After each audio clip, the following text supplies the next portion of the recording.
Hey everyone, this is Zach Weiss from Worn & Wound, and I wanted to tell you a little bit about Time to Watches. Time to Watches was a watch fair that happened alongside of Watches and Wonders 2022 in Geneva. We spent a day there going to check it out. It was a very cool event. It had around 35 brands and took place in HEAD, which I guess they call HEAD, which is the Geneva School of Design, University of Design. So it was a very kind of different type of watch fair from what was happening at Watches and Wonders. It was much more low-key, much more down-to-earth, frankly much more my speed.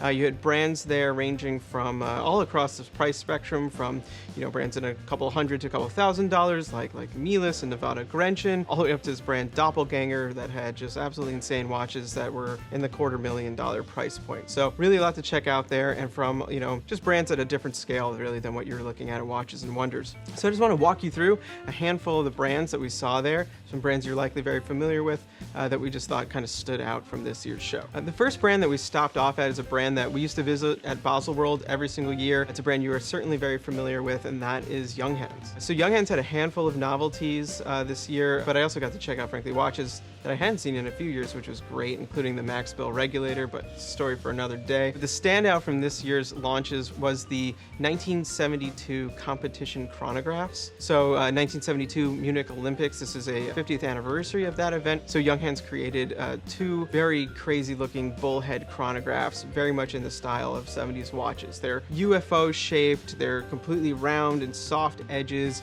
and when you look at them from the side, the way the watch sits on your wrist is really interesting. There's a metal bracket that sits on the bottom of it that kind of cups your wrist, which lifts the whole watch dial up off so it points at you. Really just gnarly looking design. Other than that, they're black and bright orange. Nothing subtle about these watches. They're really out there. Some of the weirdest watches we saw this year, but really full of a lot of character. So there's two versions of it, one in steel that was limited to 1,972 pieces, but then they also made a solid white gold version of this watch, which is even more crazy. That one is a limited edition of 50 units. Our next stop, also a brand from Germany and a favorite here around here, Worn & Wound, was Sinn. So Sinn had a bunch of great releases this year. They actually had a few watches that came out just a few months ago, but their main highlights from the fair here was the Sinn EZM 1.1 anniversary edition, which is a blacked out version. So the EZM 1, of course, was their first mission timer watch. It's a Lemania 5100 powered watch. It was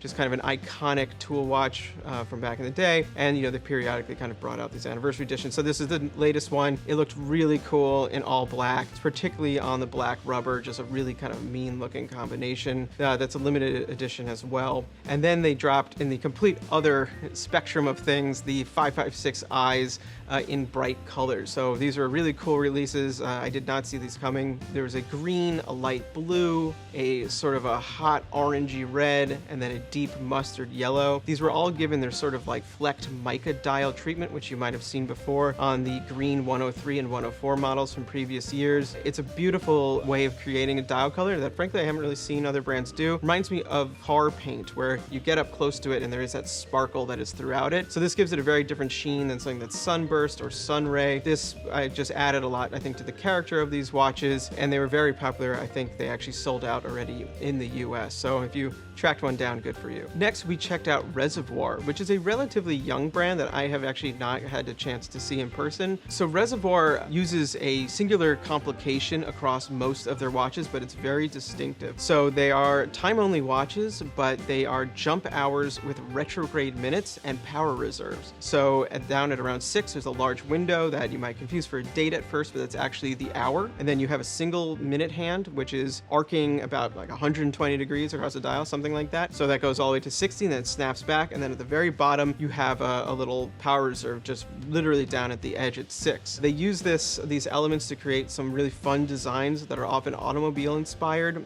They range in size and in color. There's even a dive watch. They're really playing around with this format. But for this year, they actually introduced a new complication based on the chronograph. So they have this new watch called the Sonomaster, which is a traditional chronograph in the sense that it has hour and minute hand, central chronograph seconds, and then chronograph functions at 12 and 6. But then it has dual retrograde functions at 3 and 9. So you have retrograde seconds off at 9. So as it counts up, it snaps back. And then the retrograde pointer date essentially at 3. The styling of this watch, given these two windows that are on either side that are retrograde, is based off of old vintage preamps for audio equipment that had this kind of beautiful orange glow behind them. You know, just kind of a fun call to another hobby that definitely goes along with watch collecting. Then we got to check out Louis Erard. So Louis Erard is a brand that you might be familiar with from Worn and Wound. We've been writing about them fairly consistently over the last couple of years.